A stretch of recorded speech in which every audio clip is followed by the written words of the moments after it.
It's the book of Noah, the children's edition. I actually got this awarded to me when I used to go to Sunday school every week. I believed in all this till I was 8. St Agnes Sunday School presented to Ricky Gervais, R-I-K-K-I, like a fucking mongoose, right?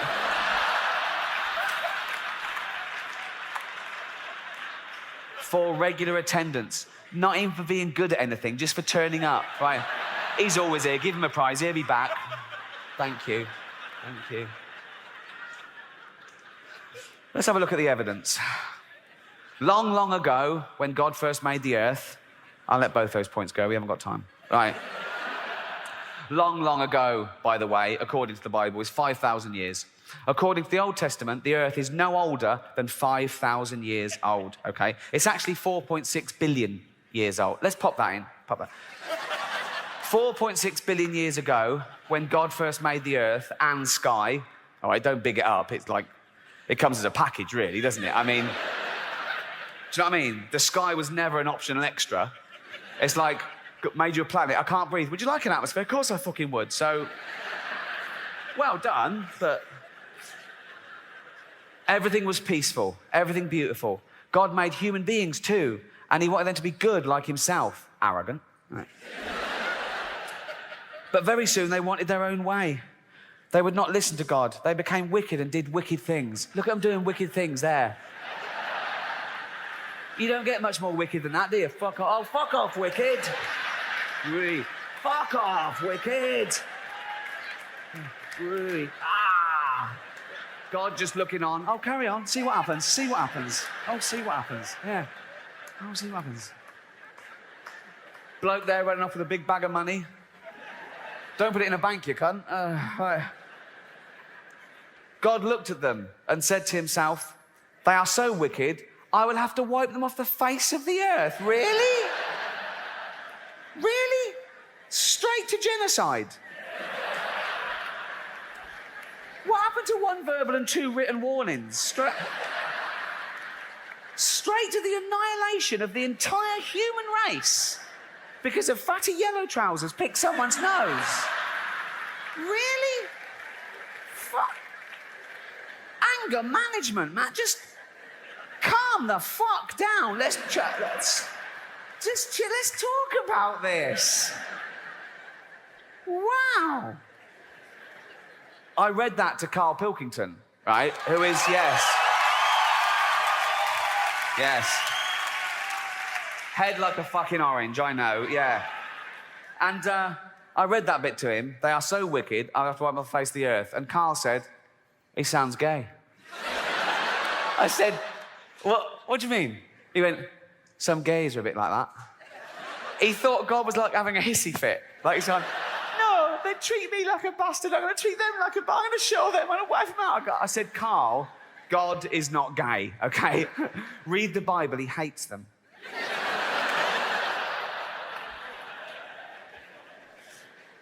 They are so wicked, I will have to wipe them off the face of the earth. And every living thing with them. What's the squid ever done? Really? It's gone mad. What? But he's not gay. God is not gay. But there was one man who was still very good. His name was Noah. He was a friend of God. Just a friend, so don't know. Just a friend. A friend with big hooped earrings.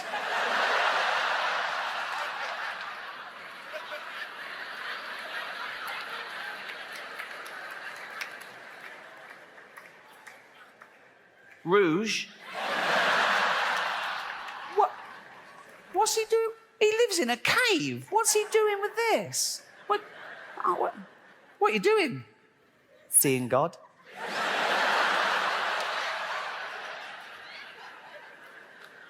You never know.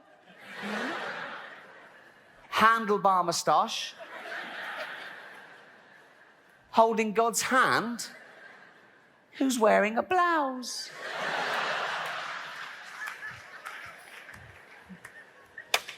God is not gay. God said to Noah, I am so angry with men.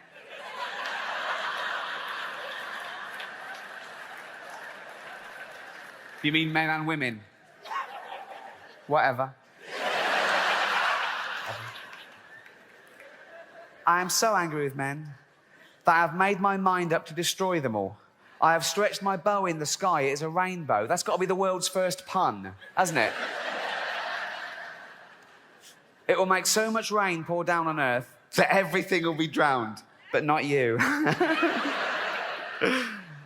I want you to build an ark. It must be like a big boat with 3 decks and a roof over it. Yeah, I know how to build a boat, mate. And you will make a door in the side of it. Do you think I'm a complete idiot? I know. Noah did exactly what God told him. And then God said to Noah, now, okay, now this is aimed at children, admittedly, but it's taken from the Old Testament story in the Bible. But I don't think the author of this book is a zoologist. As we've said, there could be 5 million species of animal. I don't think he knows them all, the way he backs out very quickly in this next sentence, okay? I want you to take 2 of every kind of animal with you into the ark. 2 lions, 2 tigers, 2 elephants, and so on.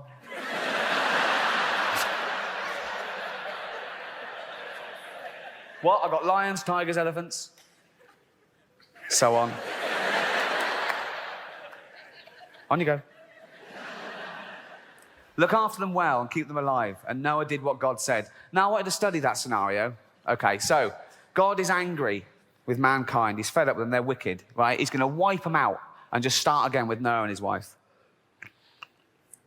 He's angry with the animals too, for some reason. So he's going to start again with just 2 of each species. He calls a flood. They build an ark. Noah goes, right, 2 of every species. 2, just 2. Right, quick, first 2. Ooh, there's a stampede. 2 elephants. 2 toucans. Just walking.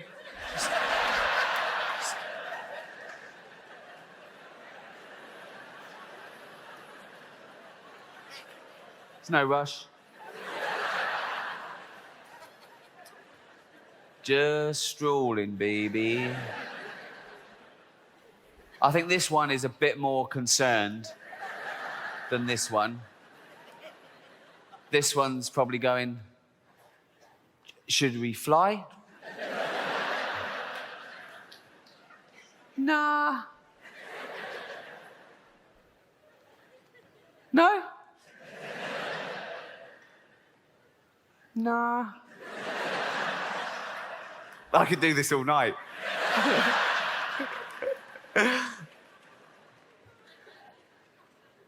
No?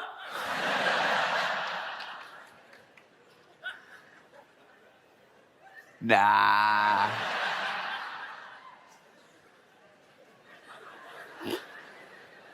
Sure?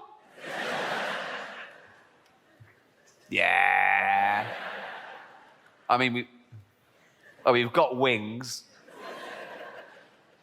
We've got feet as well. Why don't you want to push in? That elephant's looking at me funny.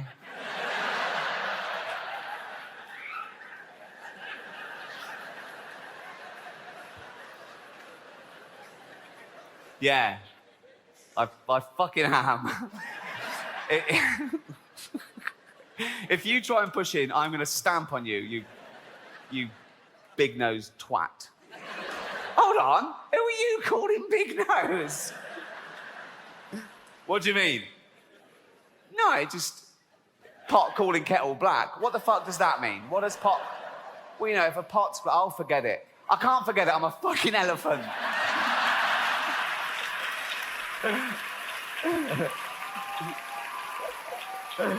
Oh, 2 camels, 2 lions, 2 ostriches, 2 leopards, 2 tigers, 2 zebra. Here's the crux of my point. Just 1 species on the ark at the moment, the giraffes. They got their first longer legs, okay? 5 million more species to get on there. So 2 of it. So two animals on the ark at the moment, 10 million more animals to go. 10 million more of those, okay? 10 million of them to get on there, just 2 on there at the moment. Look how much room they're already taking up. It's at a 1/3 capacity. What's it going to be like on there when these 2 fat cunts get on?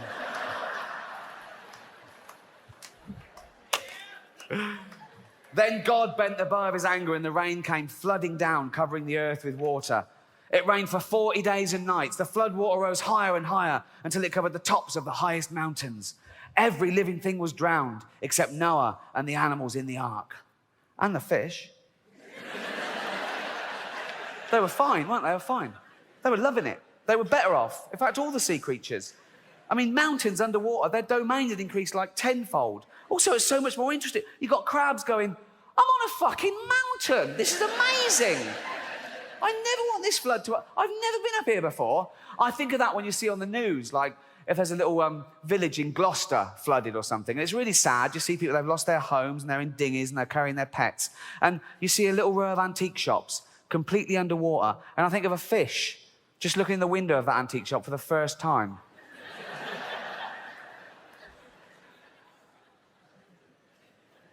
So that's a chaise longue. For 150 days, the earth was covered with water. Then Noah opened the window of the ark and looked out. The water seemed to be going down, but how could he be sure? Well, ask God. You've been chatting to him all the way through. Why are we getting cryptic all of a sudden? He sent a raven out, but it soon came flying back. It could find nowhere to settle. Noah waited another week, and he sent out a dove. Why did the raven lose his job? But the dove came back too. See, the raven wasn't bullshitting. There was still no dry land anywhere. But one day the dove flew out, and why did the dove get a second go and not the raven? Racist.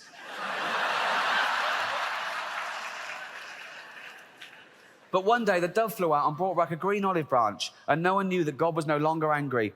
Then God told Noah to let the animals out of the ark. They must once more fill the earth with living things. The first thing Noah did was to build an altar. He offered a sacrifice to God to thank him for saving them. And Noah said, I will make a pact of friendship with you. I will never again send a flood to destroy the earth. The rainbow, which I put in the sky, will no longer be a sign of my anger, but a sign of peace. It will be a sign of my friendship with men. That is how it is. That is how it is used today. They took it literally. It will be a sign of my friendship with men, which begins today, and which my son Jesus will one day prove by shedding his blood for men. Who? You'll see. There wasn't a teaser campaign in the Old Testament. Coming soon, the sequel. And so when you have done wrong and you are feeling very sad about it, think of the rainbow and the peace which God wants to put into your heart. He has promised to be your friend, promised to be his. And that's just one of 12 in the Dove Book series. I've only got one, number 9 now. Although I think my favourite would be number 8, just from the title, Jesus and the Cripple. Thank you. Cheers. Oh.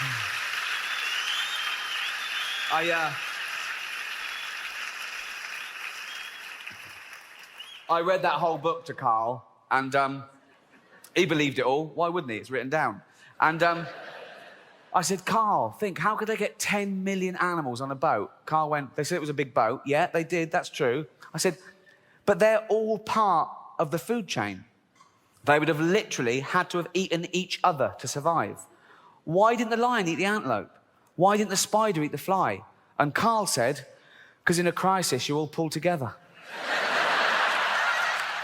I've had the pleasure of reviewing content from loads of interesting and intelligent individuals around the world, and it's no surprise at all to anyone who watches my videos regularly that Ricky Gervais is one of my absolute favorites. And it's not just because you guys love him as well and his videos tend to do and perform better than other videos. No, it's also because he is quite effective at getting his critique of religion across while simultaneously making his audience laugh through the discomfort. His material is not mean-spirited, his punchlines aren't and therefore believers are stupid. Instead, his punchline is mostly along the lines of, how can you guys not see exactly what I'm saying in front of me, man? It's a joke born of incredulity, not hatred. He is inviting everyone in the audience, whether they're atheists or questioning believers, to just step back for a second and really listen to what they're being asked to accept on faith. Take the material you just watched, for instance. The beat works so well because it's collaborative in its nature. He is not preaching to his audience, he is thinking with them. They are all on a journey with him from the initial Noah's Ark is a nice story, isn't it, to the final.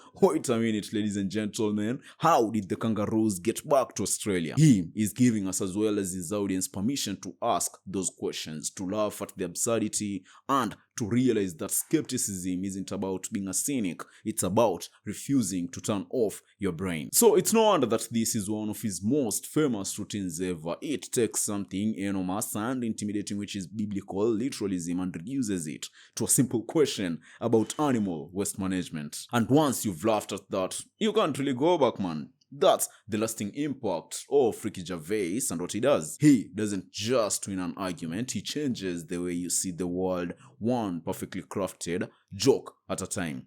Also, worth noting, by the way, when he laughs at the idea of Noah's Ark throughout this video, he is not mocking believers, he is mocking the unbelievable story itself. He is saying if this weren't in a holy book, according to Christians, believers will never ever accept it as a fact. He forces them to see the story from the outside, stripped of its cultural sacredness, and it crumbles under the weight of its own ridiculousness. You know what they say, man. Laughter is kryptonite to dogma because it's harder to maintain an aura of divine authority when people are giggling at the logistics of your most basic stories and doctrines.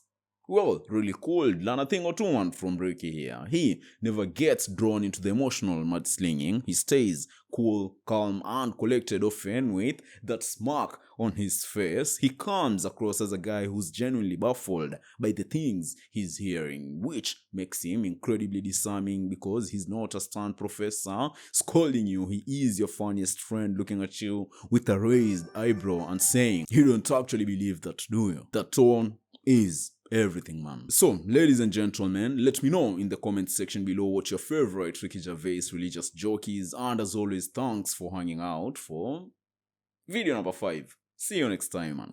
I love you all. Peace.